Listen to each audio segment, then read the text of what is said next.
사랑합니다. 처음 우리 브라가 찬양팀이 만들어질 때 제가 이 본문을 가지고 말씀을 나누었습니다. 그때는 찬양팀 이름도 없었고요. 그냥 문화위원회가 주관이 되어서 우리 교회가 좀 특별한 찬양팀, 은사를 가진 분들 중심으로 한번 만들어 보자. 그래서 모이기 시작을 했고, 처음 모임 때 말씀을 전해달라고 하셔서 묵상하던 중에 이 본문으로 말씀을 나누었습니다. 그러면 담임 목사가 찬양팀 이름도 브라가라고 지었나 보다. 제가 지은 게 아닙니다. 저는 그냥 그렇게 말씀을 전하고 올라갔는데 소문이 들리기를 찬양팀 이름을 지어야 되겠다. 근데 그때 목사님 말씀 전하신 브라가 뜻이 좋으니 그걸로 하면 좋겠다. 그렇게 됐답니다. 처음 시작은 은사를 가진 분들, 또 교회 위원회 주관으로 시작이 됐지만 앞으로 여러분들 찬양에 관심이 있으신 분들, 모여서 계속 찬양하고 싶으신 분들은 언제든지 문화위원회 우리 장로님, 오늘 기도하신 장로님이나 여러 위원들께 신청해 주시면 같이 연습하시고 또 아름답게 찬양하실 수 있겠습니다. 처음 시작이어서 그렇게 시작이 됐었습니다. 오늘 찬양을 길게 해야 하기 때문에 말씀을 바로 시작을 하죠. 오늘 우리가 읽은 본문은 역대하 20장인데 바로 앞장 19장 사건을 보면 크게 두 가지 사건으로 이야기를 할 수 있습니다.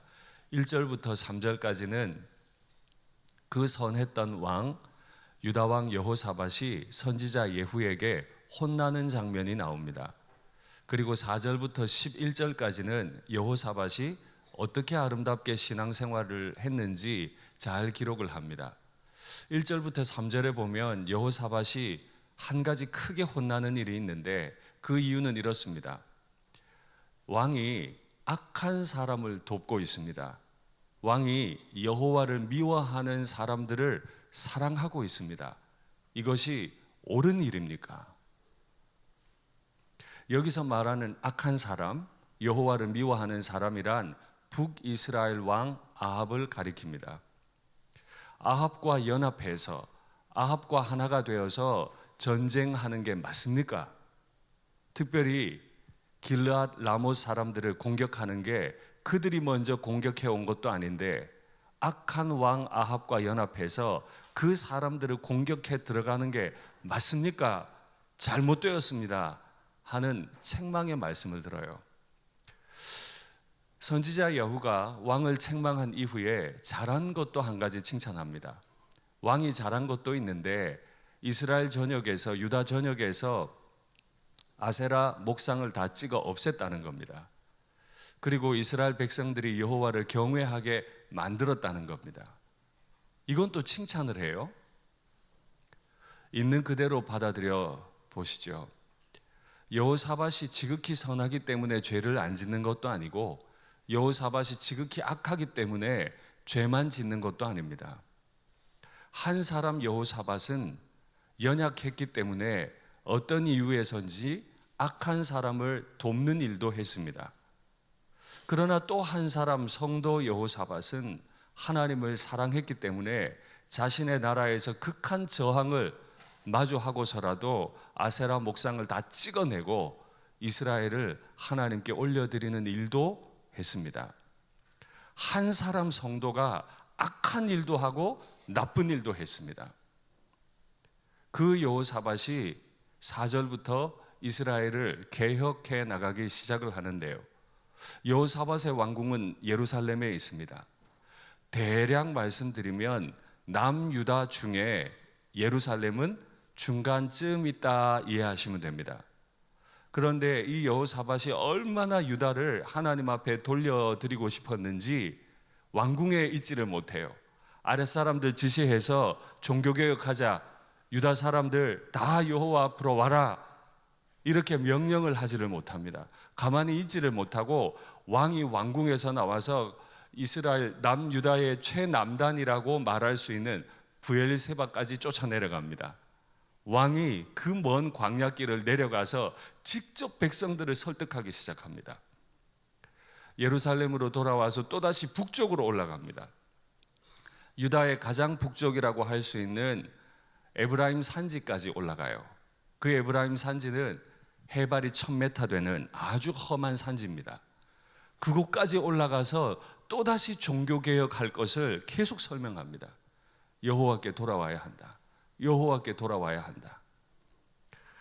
왕이 이 정도 했으면 정말 대단히 한 겁니다. 왕궁에 편안히 있고 아랫사람 시켜도 되지만 여호와를 사랑하는 마음이 불에 탔기 때문에 그는 왕궁에 앉아 있지 않고 직접 뛰어다니면서 이스라엘을 돌보았습니다. 레위 사람들을 세웠습니다. 제사장들을 세웠습니다. 그래서 각 지역에서 여호와에 관한 일, 하나님을 어떻게 섬길 건지 배우게 했습니다.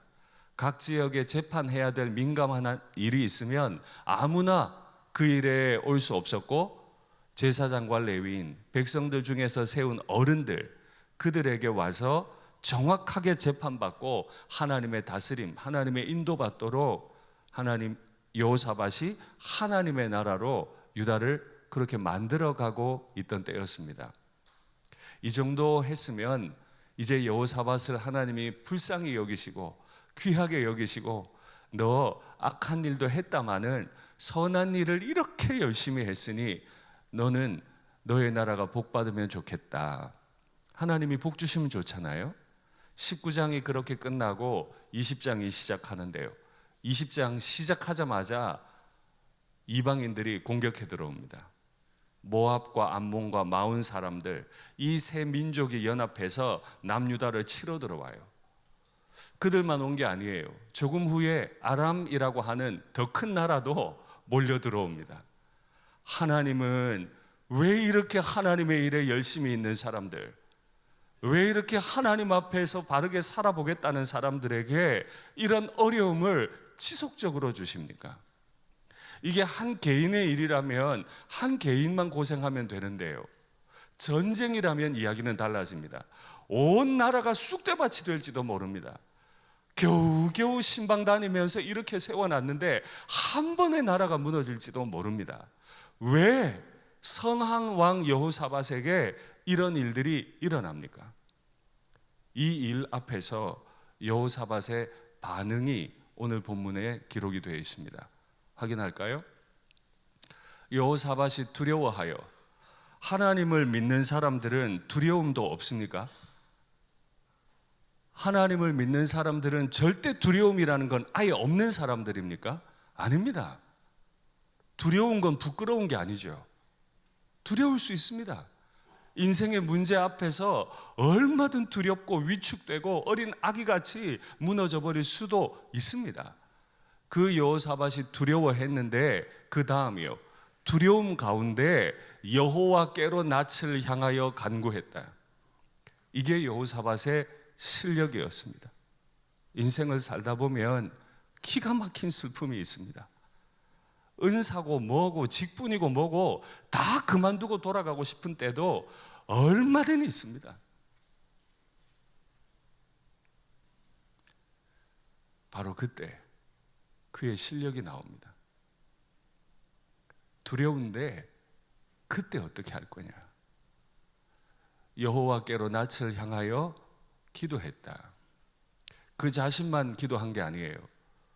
19장에서 제가 길게 설명했던, 남쪽으로 북쪽으로 다니면서 여호와께 돌아가자 했던 그 왕의 수고가 이제 열매를 맺는 거예요. 왕이 엎드리니까 왕의 신방을 받았던 백성들, 그들에게 금식하라 공포하니까 네가 뭔데 금식을 선포해? 지금이 금식할 때야? 생각 좀 해봐. 연합군이 들어오면 잘 먹여가지고 전쟁하게 해야지. 이게 말이 맞아? 대들 수도 있는데 왕의 신방, 왕의 진심을 알았던 백성들은 여호와께 도우심을 구하려 하여 유다 모든 성읍에서 모여와서 여호와께 간구했다. 여러분께 묻겠습니다.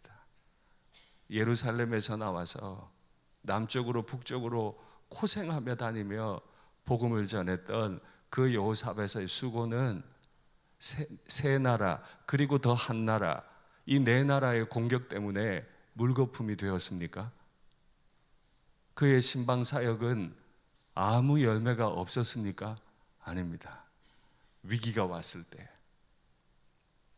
온 나라가 연합해서 여호와께로 나왔어요. 뭐 했을까요? 말씀 볼까요? 이르되 우리 조상들의 하나님 여호와여, 주는 하늘에서 하나님이 아니시니까 이방 사람들의 모든 나라를 다스리지 아니하시나이까. 기가 막힌 이야기예요. 마음 한켠은 두려워요. 이 유다 온 땅이 불바다가 될까 너무 두려워요. 그런데 또 한편으로는 저 내 나라를 다스리는 분도 여호와가 아니십니까? 이 마음도 있어요. 두 마음이 끊임없이 충돌해요. 그때 여호사밧은 그 어려움 가운데 신앙 고백을 하나님 앞에 올리는 거죠. 주의 손에 권세와 능력이 있사오니 능히 주와 맞설 사람이 없나이다. 우리 한번 따라해 볼까요? 말씀 올려주세요. 주의 손에 권세와 능력이 있사오니. 한 번 더요. 주의 손에 권세와 능력이 있사오니. 아멘. 기도하는 사람들, 성도는 어려움이 없는 사람들이 아닙니다. 하나님 앞에 잘 했기 때문에 무조건 편안한 삶을 영위하는 사람들이 아닙니다. 성도들은 인생이기 때문에 똑같이 어려움을 겪어요. 그러나 성도와 성도가 아닌 사람의 결정적 차이는 주의 손에 권세와 능력이 있음을 믿느냐 믿지 않느냐. 91년 된 우리 일산교회, 주의 손에 권세와 능력이 있음을 믿으면 좋겠습니다. 그 앞에서 다른 말이 없으면 좋겠습니다. 여호와가 손을 드시면 모든 건 되는 줄 믿습니다. 전쟁통에도 하나님이 이 나라, 이 교회를 지키셨다면 그 어떤 위기 가운데서도 주의 손에 권세와 능력이 있음을 고백하는 주의 종들을 통해서 하나님의 나라는 반드시 전해지게 될 줄 믿습니다. 왕이 이렇게 힘있게 고백을 했더니 어떤 현상이 벌어졌을까요? 아주 짧은 구절인데, 유다 모든 사람들이 그들의 아내와 자녀와 어린이와 더불어 여호와 앞에 섰더라. 왕 한 사람이 여호와 앞에 바로 서니까 유다의 남자들, 그의 아내들, 자녀들 뿐만 아니라 어린 아이까지도 여호와 앞에 가만히 기다립니다. 4개의 민족이 공격해 옵니다. 동서남북이 다 막혔습니다. 아무것도 할 수 없는 그때 왕이 여호와 앞에 서니 어린 아이들까지도 다 여호와 앞에 섭니다. 왜 섰을까요? 서서 뭐 하려고요? 전쟁 준비해야 될 텐데 거기 서서 뭐 하려고요? 여호와 앞에 선 사람들, 그들을 하나님이 어떻게 대하셨을까요? 말씀 볼까요? 여호와의 영이 회중 가운데에서 레위 사람 야하시엘에게 임하셨으니, 모든 백성이 여호와 앞에 딱 서니까 여호와께서 그의 영을 보내셨어요. 너희는 이 큰 무리로 말미암아 두려워하거나 놀라지 말아라. 이 전쟁은 너희에게 속한 것 아니고 하나님께 속한 것이다. 이 전쟁에는 너희가 싸울 게 없다. 지금 서 있는 것처럼 너희는 싸울 게 없다. 그저 대열을 이루고 서서 너희와 함께한 여호와가 구원하는 것을 보기만 하면 된다. 전쟁은 누구에게 달렸다고요? 여호와께 달렸다. 우리가 대열을 이루는 이유는 함께 구경하려고, 하나님이 어떻게 이겨 나가시는가를 구원하려고. 한 가정에서, 한 교회에서 내가 다 해결해야 된다면 지옥이 될 겁니다. 내 실력으로 어떻게 마귀를 이깁니까? 우리는 여호와 앞에 대열을 이루고 서서 여호와가 구원하는 것 볼 밖에 없습니다. 여호사밧이 몸을 굽힙니다.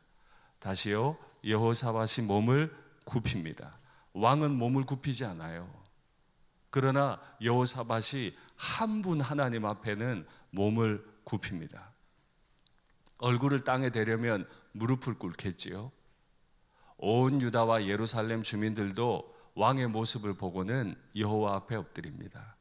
선한 영향력입니다. 사람들은 영향력을 미치는데요, 내가 악한 사람이면 악한 영향력을 미치게 될 거고, 내가 선한 사람이면 선한 영향력을 미치게 될 겁니다. 여호와 앞에 엎드려 여호와께 경배하고 그앗 자손과 고라 자손에게 속한 레위 사람들은 서서 심히 큰 소리로 이스라엘 하나님 여호와를 찬송하니라.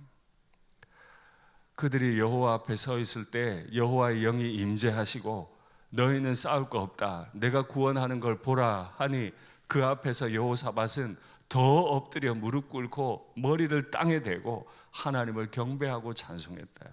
이게 지금 전쟁을 앞둔 두려워하는 왕의 모습은 아니잖아요. 그러나 왕이 이렇게 행동했습니다. 그날 아무 일도 일어나지 않았습니다. 그리고 날이 바뀌었어요. 말씀 볼까요? 이에 백성들이 아침에 일찍이 일어나서 드고아라고 하는 들로 나갔습니다. 나갈 때 여호사밧이 서서 외칩니다. 이제 전쟁하러 나가는데 왕이 외칩니다. 유다와 예루살렘 주민들아, 내 말을 들어라. 얼마 전까지 임금님이 동서남북 다니며 신방했잖아요. 임금님의 신앙을 다 알고 있어요. 그가 이제 외칩니다. 너희는 너희 하나님 여호와를 신뢰하라. 인생에 어려움이 없지 않습니다. 그때 뭐 하라고요? 여호와를 신뢰해라. 우리를 여기에 두신 분, 그분을 신뢰해라. 그리하면 견고할 거다. 내 나라가 공격해와도 돼. 여호와를 신뢰하면 돼. 그의 선지자들을 신뢰하라. 왜요?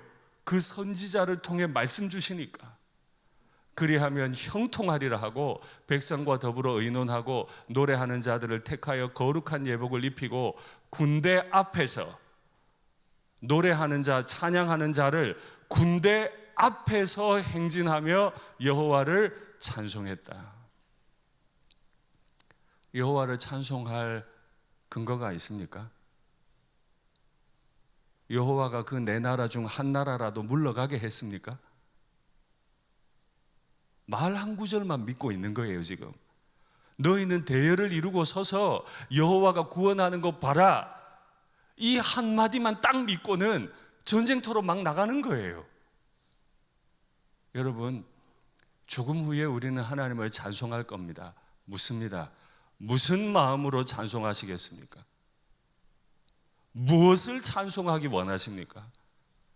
왜 우리는 또 찬양을 하는 겁니까? 나에게 여호와는 어떤 분이십니까? 여호와는 진실로 우리의 엎드림과 경배를 받기에 합당한 분이십니까? 군대가 맨 앞장서야 될 텐데 군대보다도 여호와 찬양하는 성가대를 먼저 앞세우고자 하는 마음이 우리에게 진실로 있습니까? 아니면 내가 싸우고 싶습니까? 우리는 너무 내 지혜에 신뢰하고 내 주장이 강해요. 그래서 가정에서도 천국이 만들어지지 않고 교회에서도 천국이 만들어지질 않아요. 여호와를 신뢰하십시오. 여호와를 신뢰할 때 두려워 떨게 만들었던 내 나라의 군대 앞에도 당당하게 나갈 수 있으리라 믿습니다. 전쟁은 이미 끝난 거예요. 여호사밧 왕의 머릿속에서, 여호와의 영의 임재를 경험했던 백성들의 머릿속에서 전쟁은 끝났어요. 여호와가 구원하신다고 했고 찬양할 마음이 막 일어나고 있기 때문에 이제 전쟁은 끝난 거예요. 말씀 볼까요? 그 노래와 찬송이 시작될 때 아무것도 변한 건 없어요. 여호와를 신뢰하는 마음으로 노래와 찬송이 시작될 때 여호와께서 복병을 두었다. 복병은 이미 두셨어요. 이미 복병을 다 두시고는 너희는 싸울 거 없어. 내가 이기는 걸 너희는 구경만 하면 돼. 찬송이 시작될 때 이미 두셨던 복병들이 움직이기 시작해요. 암몬 자손과 모압과 세일산 주민들을 치게 하심으로 그들이 패하였으니 이스라엘은 전쟁 한 번 안 했어요. 곧 암몬과 모압 자손이 일어나 세일산 주민들을 쳐서 진멸하고 자기들끼리 막 싸우기 시작하는 거예요. 성경에는 이런 장면이 참 여러 번 나옵니다. 세일 주민들을 멸한 후에는 그들이 서로 또 쳐 죽였다. 자중질환이 일어나게 만들어 버리셔서 유다가 구원을 경험하게 하셨다. 전술이 필요했습니까? 전략이 필요했습니까? 군수 물자가 다 확인이 되었습니까? 장수를 세웠습니까? 필요 없다는 말이 아닙니다. 그거 해봐야 전쟁의 성패에는 도움이 되지 않는다는 겁니다. 전쟁의 승패는 우리의 노력과 관계없이 하나님이 행하실 때 가능하다. 그걸 믿는 사람들이 오늘 여호와를 찬송하는 겁니다. 애매한 사람들은 찬송 못합니다. 확신이 있는 사람들만, 여호와께서 이기신다고 하는 확신이 있는 사람들만 찬송하는 줄 믿습니다. 이걸 보고 유다가 한 일이 하나 있어요. 일이 뭔지 볼까요? 넷째 날에 무리가 브라가 골짜기에 모여서, 아직까지 그 골짜기 이름은 브라가가 아니에요. 그냥 드고와 들에 있는 골짜기일 뿐입니다. 그 골짜기에 모여서 거기서 여호와를 송축했습니다. 시작할 때부터 송축해서 넷째 날 전쟁 끝나고 이 노획물을 걷는 데만 4일이 걸려요. 넷째 날까지 노획물을 거두다가 여호와를 찬송하기 시작해요. 그러므로 오늘까지 그곳을 브라가 골짜기라 일컫더라. 두려웠던 왕인데 어마어마하게 노획물을 걷게 하시고 넷째 날까지 걷게 하시고 그 자리에서 하나님을 송축하게 했다. 하나님을 송축하는 바람에 하도 그 찬양이 커서 그 골짜기의 이름을 송축이라 브라가라 했다. 유다와 예루살렘 모든 사람이 다시 여호사밧을 선두로 하여 즐겁게 예루살렘으로 돌아왔으니 이는 여호와께서 그들이 그 적군을 이김으로써 즐거워하게 하셨습니다. 하나님은요, 때로 우리가 악을 행해서 넘어지기도 하고 때로 우리가 선한 일에 열심을 내기도 하는데 하나님의 마음은 우리를 즐겁게 하시는 것에 있는 줄 믿습니다. 이 브라가라고 하는 이 단어는 바락에서 왔습니다. 바락이라고 하는 단어는 두 가지 뜻을 가집니다.